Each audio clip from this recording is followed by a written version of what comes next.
Гэтая электронная хрэстаматыя – вынік супрацоўніцтва пінскага адваката Алексея Андреевича і калектыву Полесскага універсітэта.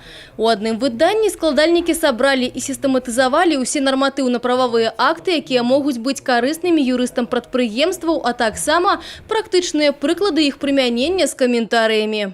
На основе конкретных документов показано, как на территории предприятия создавалась свободная экономическая зона с целью оптимизации налогового бремени без угрозы привлечения к уголовной ответственности, как проводилась оптимизация численности, как повышалось качество продукции, как решался вопрос по привлечению инвестиций в наше белорусское предприятие.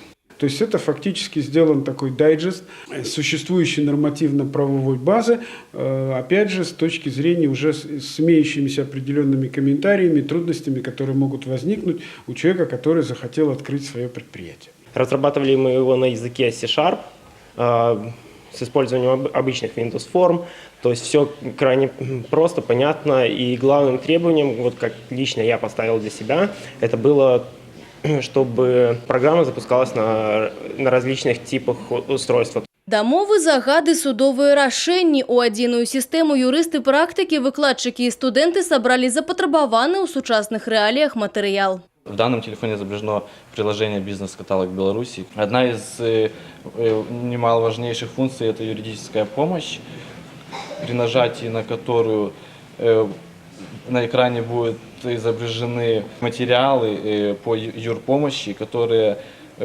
можно будет в дальнейшем скачать, также просмотреть, скачать и найти нужную информацию. Распрацоўкамі электронных адукацыйных рэсурсаў у Полесскім універсітэце займаюцца з 2013 года. Увасабляюць сабраны матэрыял у мультымедыйныя дапаможнікі ў навукова-даследчай лабараторыі «Сігма». У бліжэйшай перспектыве плануюць заняцца даследаваннем інфармацыйна-адукацыйнага асяроддзя вышэйшых навучальных устаноў і распрацоўкай эфектыўных методык для ўкаранення ў практыку. Марыя Кобец, Аліса Грыгарчук, Тацяна Болтуць, Александр Дьяченко, телерадиокомпания «Брест».